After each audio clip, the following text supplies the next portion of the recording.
Bonjour tout le monde, j'espère que vous allez bien. Allez, on va utiliser le Osho Zen Tarot.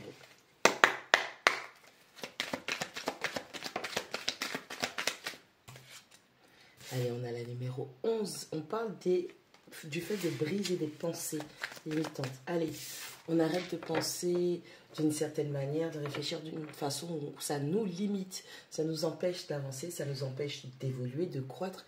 Et donc, on arrive à dissoudre ces pensées qui viennent nous limiter, nous bloquer, nous perturber. Hein? On est en train de s'associer plutôt à une nouvelle façon de se dire qu'on est illimité. On doit adopter une nouvelle façon de penser qui va être beaucoup plus positive et constructive. On a la numéro 3, la guidance. On s'écoute, on se fait confiance. On fait confiance à son parcours, son chemin, ses guides, ses protecteurs. Hein, on n'hésite pas à croire, déjà à croire en soi et à croire que notre équipe spirituelle nous guide sur le bon chemin, hein, le chemin qui va être adéquat pour nous. Allez, on parle d'abondance. Wow. Allez, non seulement on quitte les pensées limitantes, on brise les pensées qui sont très bloquantes, qui nous empêchent d'avancer, de prospérer. On fait confiance à son parcours et en plus de ça, le fait d'avoir lâché prise sur certaines craintes, au final, vous voyez que vous êtes déjà dans l'abondance. Vous êtes déjà dans une phase d'abondance, de réussite et vous vous rendez compte que vous avez déjà tout ce qu'il vous faut. Et vous commencez à être satisfait. Allez, on a la numéro 4. On a envie vraiment de sortir de cette grisaille, de cette solitude, de cette tristesse. On a envie de mettre un peu de couleur, un peu de joie dans sa vie. Hein? On arrête de voir le négatif, on commence à regarder l'aspect positif. Si vous n'avez pas regardé le tirage astrologique, enfin on va dire lunaire plutôt, d'hier, avec le Verseau qui disait de ramener l'amour dans la situation, qui est ramener l'amour, ramener la joie de vivre. C'est ce qu'on est en train de faire. Allez, on sort un petit peu de sa prison mentale et on commence à projeter de la couleur. Et puis ça dépeint sur soi au fur et à mesure. Et puis on est en train de mettre de nouvelles couleurs, de nouvelles vibes, une chaleur qui vient, qui s'ajoute à notre vie. Allez, on a la carte de la source. La source, Dieu, l'univers, appelez-le comme vous voulez. Hein, c'est vraiment, vous êtes aidé, vous êtes soutenu, vous êtes guidé, vous êtes protégé. Vous savez qu'il suffit de demander. Ok ?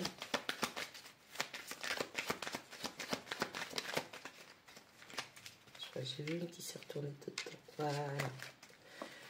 Numéro 8, le voyage.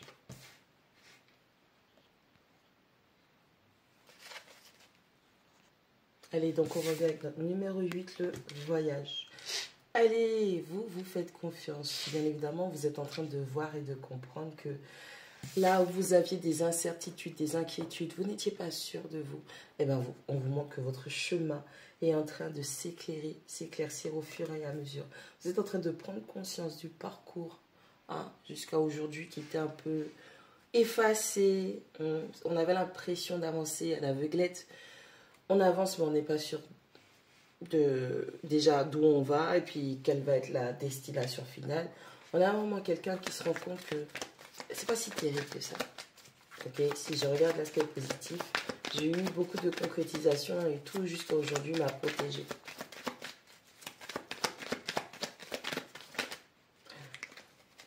On a la conscience. On a la numéro 3, l'expérimentation.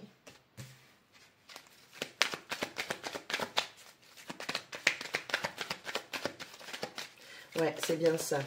On a pris conscience de ces schémas, de ces pensées limitantes. On casse tout ça. On est en train de mettre en place la tour déjà pour soi.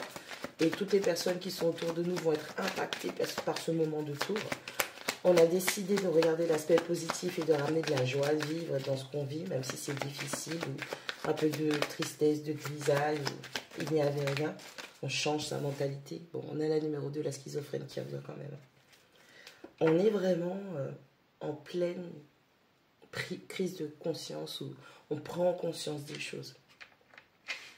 On brise des schémas, des pensées qui sont limitantes, qui nous bloquent, nos craintes, nos insécurités, nos doutes, tout ce qui vraiment, on rumine sans cesse, on n'est pas sûr, les incertitudes, la confusion, tout ça, on est en train de se libérer de tout ça.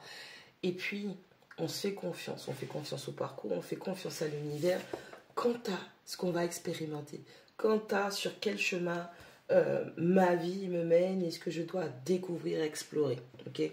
Allez, on se rend compte qu'on est dans l'abondance, on a beaucoup voyagé, on a de corps et d'esprit, bien évidemment. Mais on se rend compte alors qu'il y a une grande abondance par rapport à un voyage, en tout cas une expérimentation là. Vous êtes dans une situation particulière et vous vous rendez compte avec cette prise de conscience que vous aussi vous avez le cul entre deux chaises. Allez, vous avez envie d'avancer, le verre. Vous voyez ce qui est mieux ou dans quelle direction il vaudrait mieux avancer. Vous êtes encore rattaché ou encore bloqué par certaines craintes. On va parler du pont rouge. Ok. Vous êtes en phase où on a un pied devant, un pied derrière. On a une partie du corps, alors cette prise de conscience supérieure qui va du haut de la taille jusqu'à la tête, où on se dit il faut avancer. On a pris conscience des choses et on sait que il faut avancer sur le parcours. Et puis l'autre partie du corps, là où se loge le premier chakra, les insécurités, les craintes, donc de la taille jusqu'au pied, on est bloqué dans le passé, on est bloqué en arrière, on est bloqué là où on a peur. Avec la numéro 20, on vous demande de voir au-delà du voile de l'illusion. Ouais, on a une personne qui prend conscience des choses et qui doit avancer. Maintenant, il faut vraiment que tu arrêtes d'avoir le cul entre deux chaises, deux situations, le passé ou le présent, le passé et le futur. On te demande d'avancer. Quoi qu'il en soit, tu ne peux plus reculer, tu ne peux pas faire une marche arrière, c'est pas possible. Et tu sais déjà que tu as des pensées limitantes qui t'empêchent justement, même si tu vois que c'est le chemin que le chemin que tu as à prendre, eh bien en fait tu as peur d'avancer parce que tu te dis c'est l'inconnu. Et bien évidemment, en tant qu'être humain normal, tu as peur de l'inconnu, tu ne veux pas avancer. Donc il est temps, vraiment, de lâcher prise sur toutes ces insécurités, de dissoudre toutes ces pensées perturbatrices, de créer de l'équilibre en toi, de retrouver un état stablement mental et voir le côté positif des gens, des choses et des gens bien évidemment.